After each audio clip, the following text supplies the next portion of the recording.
Oi, amados, muito bom dia. Que a graça e a paz do nosso Deus seja e esteja com você, não somente hoje, mas todos os dias da nossa vida. Estamos aqui para mais um vídeo do canal. Queridos, primeiramente, eu tenho muito que agradecer a Deus e principalmente pela família que Ele me deu, que é a minha igreja.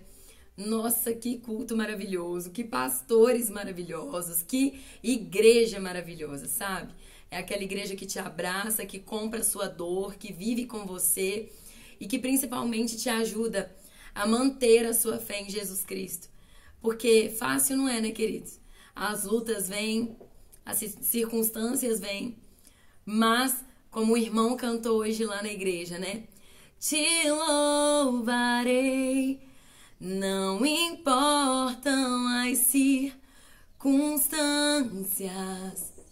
Adorarei somente a ti, Jesus. Bom, amados, ainda tô rouca. Admito que o que eu mais tô sentindo falta é de acordar e cantar louvor, mas eu tô cantando assim mesmo. Acho que minha voz não melhorou por causa disso, mas não tem problema, porque tudo que eu tenho é do Senhor. Então, até o que eu não tenho é dele. O que eu não sou também é dele, né? Então, queridos, olha só.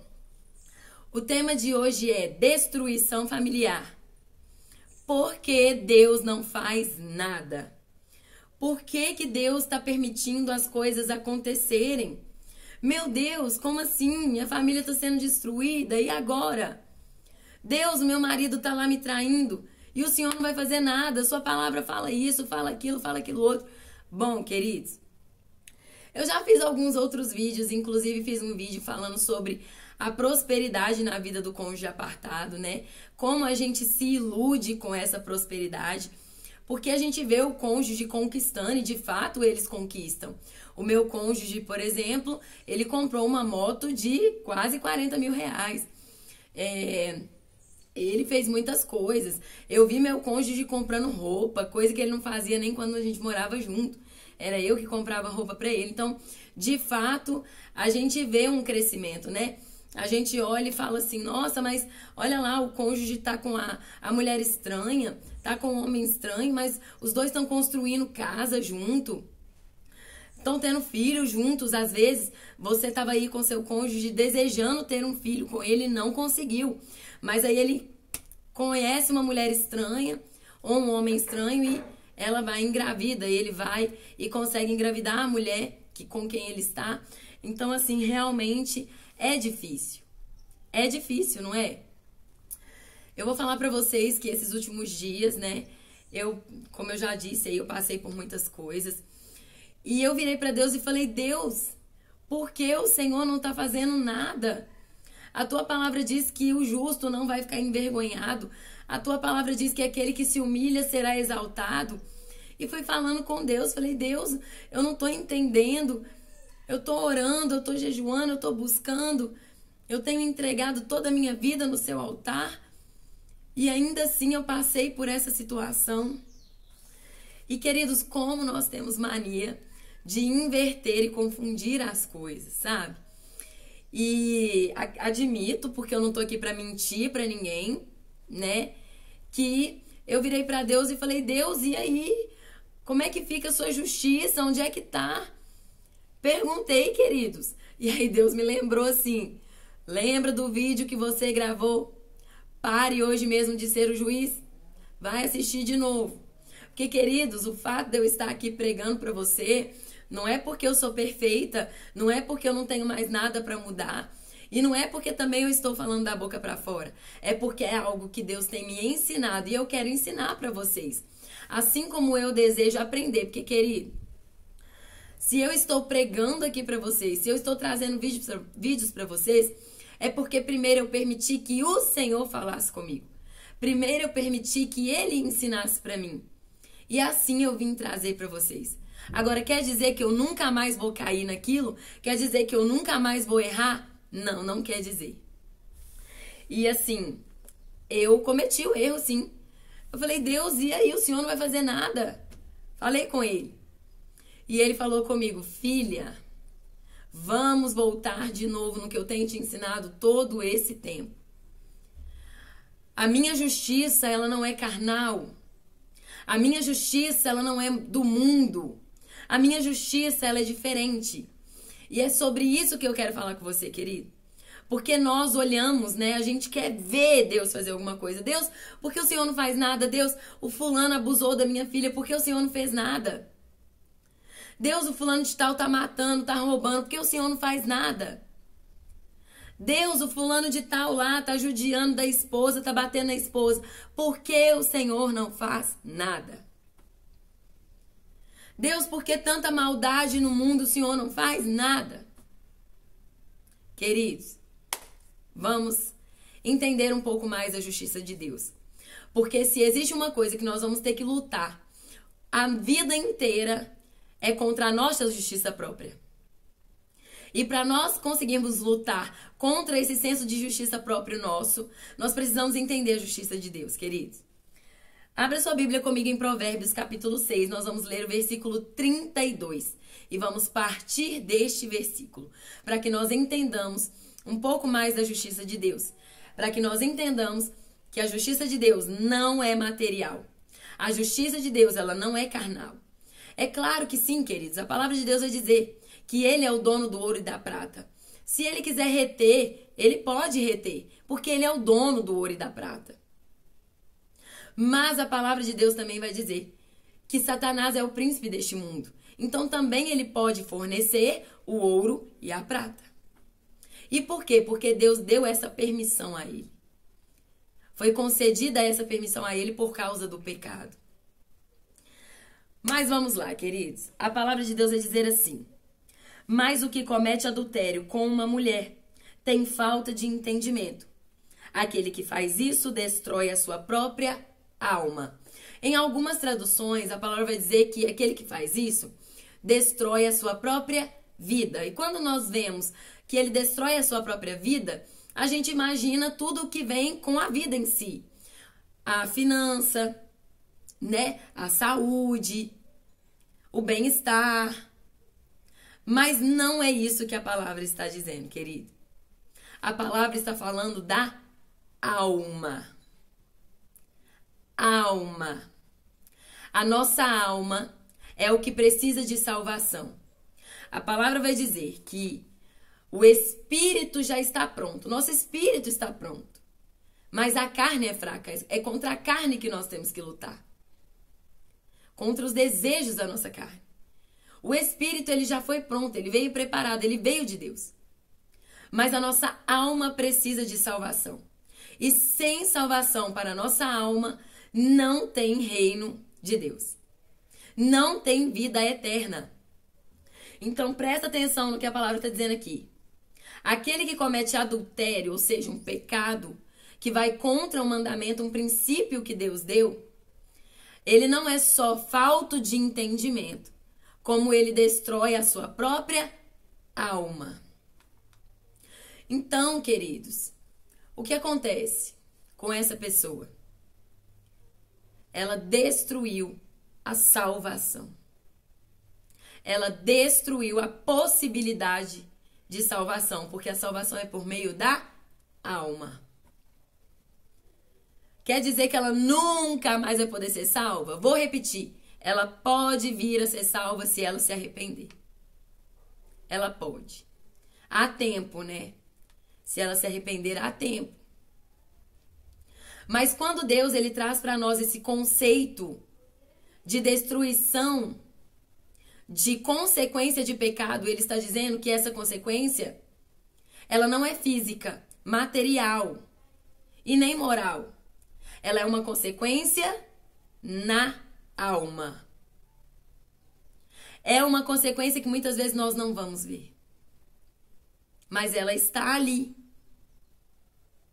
É uma consequência que muitas vezes, como eu fui dizer para Deus, né? Eu falei com ele: Deus, por que o Senhor não faz nada? Se o Senhor... Porque ele falou comigo: filha, eu vi tudo. Ele falou comigo. E mesmo assim, eu perdoei porque eu amo seu marido. E eu falei com ele, Deus, mas o Senhor viu tudo, porque o Senhor não fez nada, porque o Senhor não impediu. E queridos, o Senhor falou comigo que existem coisas que Ele permite para que nós nos lembremos de onde Ele nos tirou. Então, resumindo, hoje o meu marido não se arrependeu, mas amanhã, quando ele se arrepender, ele vai se lembrar de tudo o que ele fez e de onde Deus o tirou. E que mesmo ele tendo feito tudo que ele fez, Deus o amou tanto que não desistiu dele. Ainda que eu desistisse, Deus não desistiu. E por que não? Porque Deus deseja que a alma dele seja salva. Então, queridos, e olha só também o que Deus falou comigo, que está lá em Gálatas capítulo 6, versículo 7. Porque eu continuei questionando, né? Eu falei, Deus, o Senhor não tá fazendo nada, o Senhor não impede ele de fazer as coisas. Aí ele falou comigo assim, não se engane. De Deus não se zomba, porque tudo que o homem semear, isto também ele colherá. Então, queridos, além de todo o prejuízo que a pessoa que decide opta pelo pecado acaba trazendo para a própria alma, existe sim um prejuízo material e físico que vai ocorrer por causa do pecado. Existe. Mas isso talvez você não vai ver, querido. Porque não foi você que pecou. Então não é você que colhe. Quem colhe é quem planta. Então não deseje ver na vida do outro uma colheita que não foi sua. E ele falou comigo, não se engane. E por quê?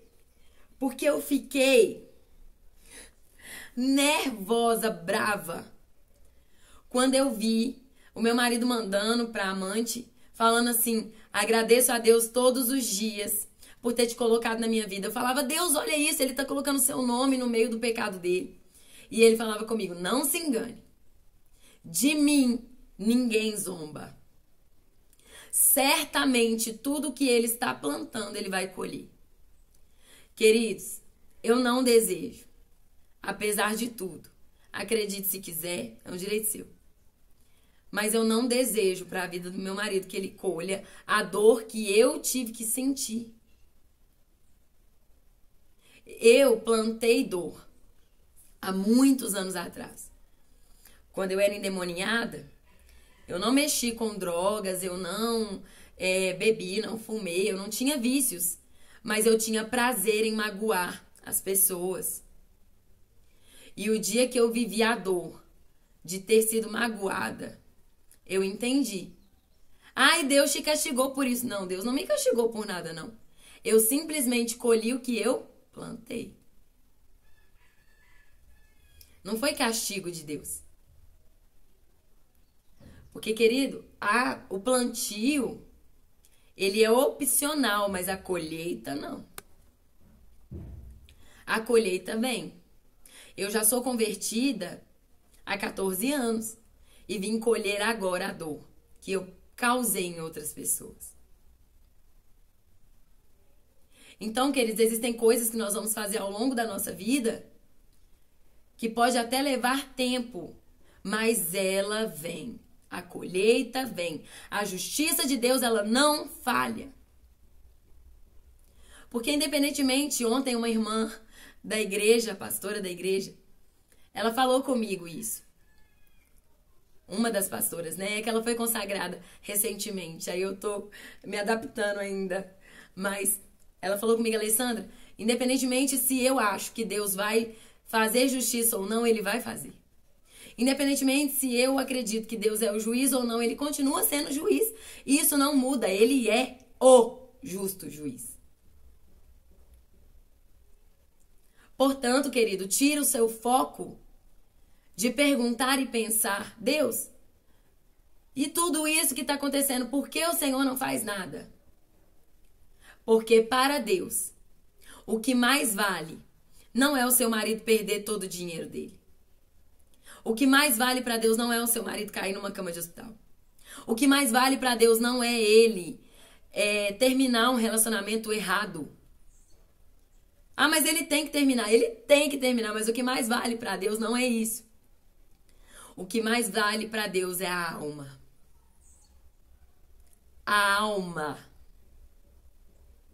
Sem alma, querido, não tem vida eterna. Sem salvação da alma, não tem vida eterna. Não tem. Pode trabalhar a vida inteira para construir vida, para construir uma vida boa, para ficar rico, pode construir. Vamos lá, quando Jesus conta da parábola do homem rico, ele construiu celeiros, ele abasteceu os celeiros, ele tinha uma vida farta. E aí ele para e ele fala, pronto, eu já tenho tudo o que eu precisava. Material. Ele prosperou. Não prosperou? Aos nossos olhos ele estava crescendo, ele estava evoluindo, ele estava chegando num outro patamar. A ponto dele olhar e não se preocupar mais com a vida dele em questão material, financeira, alimentar. Ele tinha tudo. Mas Deus vira para ele e fala, louco, hoje mesmo pedirão a sua alma. E aí? E aí, querido? Sem salvação, o que o seu cônjuge tem? Ele está condenado ao inferno. É por isso que eu bato na tecla em todos os meus vídeos. A nossa preocupação enquanto cristãos não tem que ser em ver a manifestação da justiça de Deus. Eu caí, mas eu estou aqui mais uma vez para dizer para você, porque foi o que Deus veio falar comigo de novo. Não se preocupe em ver o seu cônjuge sofrer um acidente de moto. Não se preocupe em ver o seu cônjuge perder tudo que ele conquistou. Não se preocupe com isso. Se preocupe com a alma dele. Porque é com a alma que eu estou preocupado.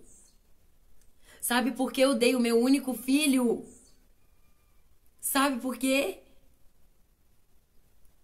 Para que a alma dele fosse salva. Jesus morreu para que tivéssemos remissão de pecados, querido. Para que tivéssemos direito ao arrependimento e fôssemos salvos. Então, mais uma vez, eu digo para você, querido, não é que Deus não está fazendo nada. Lá em cima existe um livro. E é com esse livro que você tem que se preocupar. Será que o seu nome está escrito nesse livro?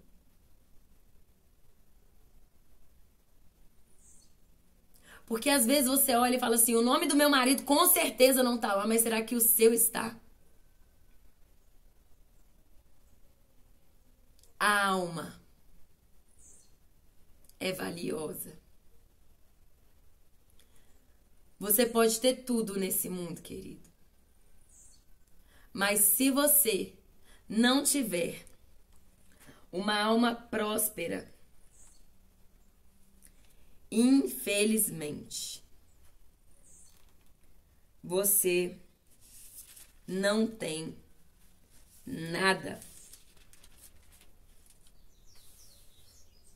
Na carta de 2 João, eu não lembro o versículo, mas me veio agora aqui na memória, o pastor, ele até pregou sobre isso nos cultos anteriores. Quando João fala, eu espero que tudo vá bem a vocês. E que vocês prosperem, assim como é próspera a sua alma. Porque o desejo de Deus é que a nossa alma seja próspera. Não é o nosso financeiro. Não é o nosso material. Não é o nosso carnal. Ah, eu tenho sexo a hora que eu quero. Não se trata disso. Se trata de uma alma próspera. Porque é uma alma próspera que vai te levar para perto de Deus. É uma alma próspera que vai garantir o seu lugar no reino de Deus.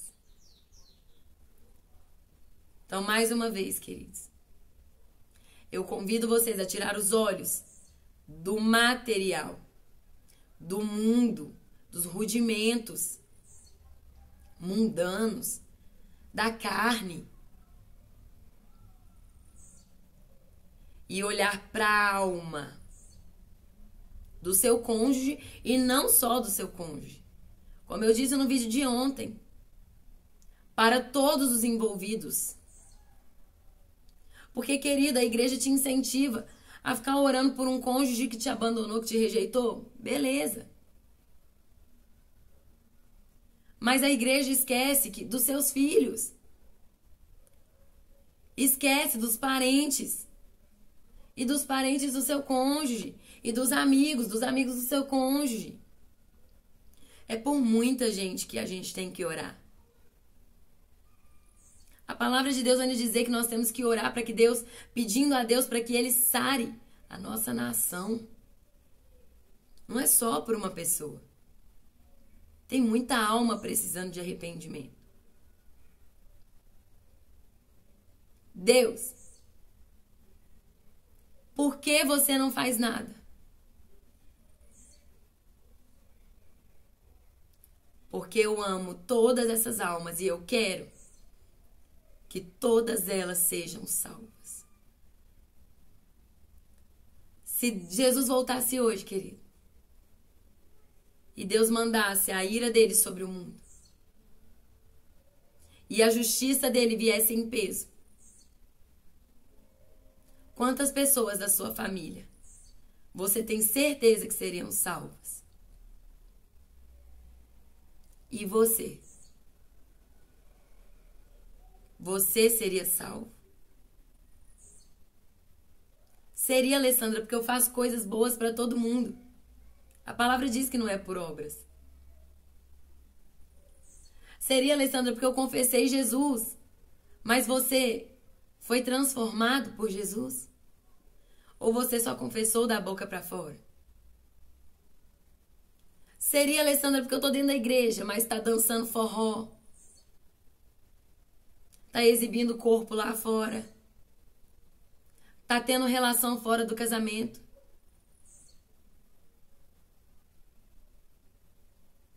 Ah, mas eu tô só ficando.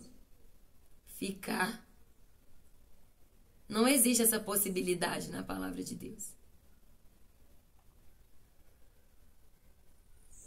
Na palavra de Deus existe noivado e casamento.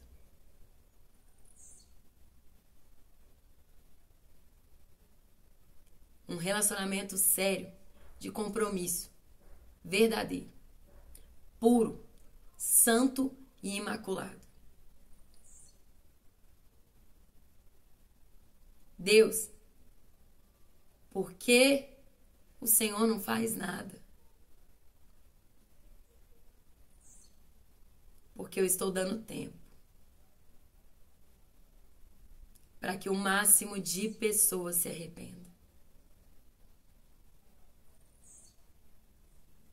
É isso, querido. Ore pela salvação do seu cônjuge e dos demais. Amém? Que esse vídeo possa vir falar no seu coração tanto quanto falou ao meu. E renovar a alegria do Espírito Santo na sua vida. Porque um dos frutos do Espírito é a alegria, a paz, o amor, a longanimidade, a benignidade e a fé. Portanto, não desista da salvação de nenhuma alma.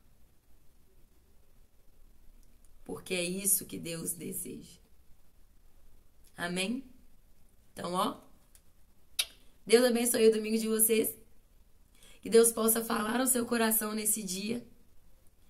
E não só falar, mas que Ele venha te dar ousadia, coragem, fé, perseverança, para você lutar pela alma das pessoas. Em nome de Jesus. Amém. E até o próximo vídeo. Se você não tiver tempo para buscar Deus, você não vai ter tempo para ser dele, nem para ser salvo. Você vai ficar entre os que... Cadê Jesus? Voltou. Não existe nada mais importante que a alma. Mas eu tenho que trabalhar, estudar, você tem que fazer um monte de coisa. Mas com Deus, o resto do tempo que sobrar para você fazer, vai ser abençoado. Sem Deus, você vai gastar tempo para fazer tudo que você quer e você não vai ter o que você quer. Está escrito. Inútil é o homem dormir de madrugada, dormir tarde, levantar de madrugada e comer o pão de dores. Quer dizer, muito sacrifício. É inútil sem Deus. Mas você tira o tempo que é de Deus, você fica com menos para você. Mas esse tempo vai ser abençoado. E quando Jesus voltar, você está salvo.